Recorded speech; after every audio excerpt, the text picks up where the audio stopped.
Mən qızımdan utanıram. Əli boş evə girmək bizdə nə deməkdir?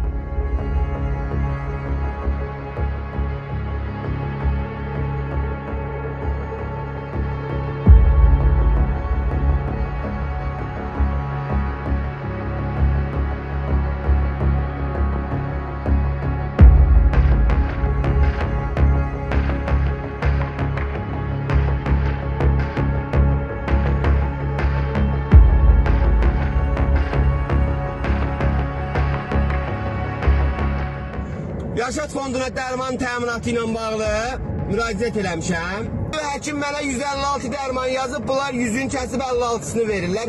Deyir, ged ürəyin nə istəyir elə biz beləyik.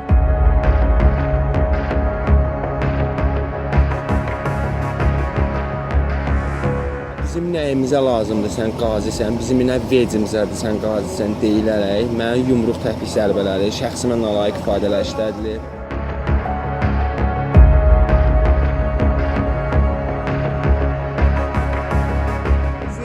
Özümüzü öldürək, intihar eləyək, neyini yapıyıq?